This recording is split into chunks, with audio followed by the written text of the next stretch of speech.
Forest fans, Max Newton here on Talk Forest TV. Hit that like, comment and subscribe button, giving you a quick review of Nottingham Forest 0, Manchester City 3. Went into the game with high hopes, with Man City, on a terrible, shambolic run of form. And Forest, after a really, really good start to the season, obviously we'd had a couple of heavy defeats, but then had got back to winning ways with a really good home win against Ipswich. But me and Nate, it was our first Premier League away game using the membership system, and we got there in plenty of time, chucking it down with rain. Um, yeah, ground's quite nice once you get in. It's a bit crappy around the outside, to be honest. Nice chip shop with a big picture of one of the Gallaghers on the side, and some nice chips. Got really good access to the bar when we got in. Beautiful seats, great view. Daft fanny light show that they did, and no noise from the Man City fans at all until the 2 or 3-0 up. Really quiet. You wouldn't even know the team was coming out onto the pitch or anything like that. I thought it was a good formation that packing the midfield, making it difficult to play through us.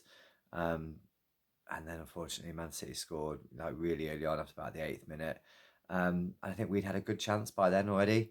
And we had the game could have been anything at half time.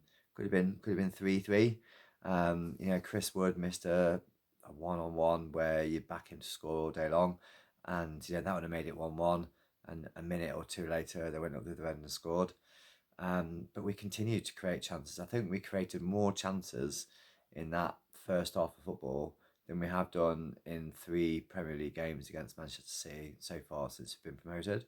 So, you got to take chances if you're going to get anything away from home. Excuse me. If you're going to get anything away from home, you've got to take those chances. And drew a good save from their keeper, and 2 or 3 other really, really good chances and good positions. And we had good possession, which if you think back to that first game away at Man City, we barely touched the ball. Equally, Man City could have scored another 2 or 3 goals in that first half, but good save by Matt Sells, and then a couple of bit of bad finishing. Made a change at half time, seemed to shore it up a little bit, but then the third goal killed it from Doku. No Forest player I thought particularly covered themselves with glory. I thought Jota Silva looked really good, particularly in the first half, got forward really well. Excuse me. I think the subs, when they came on, looked decent. Anderson looked decent. I think games against the likes of Arsenal and Newcastle and Man City, the slight lack of quality from players like Dominguez really starts to show. And if you have to think, that Dominguez was sixth choice, fifth or sixth choice central defensive midfielder, and so we're missing obviously Danilo and Sangare, who are the two due to start.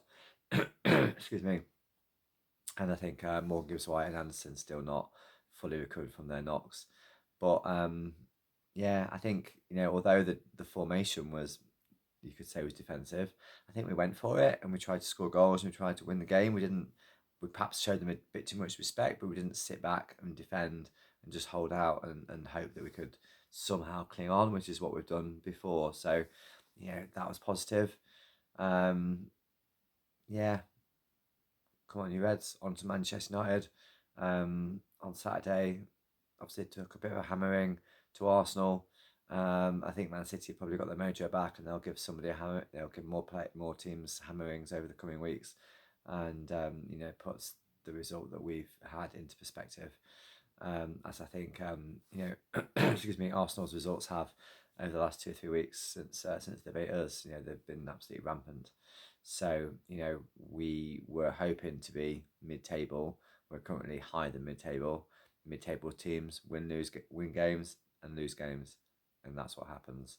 But on Saturday, come on, you Reds,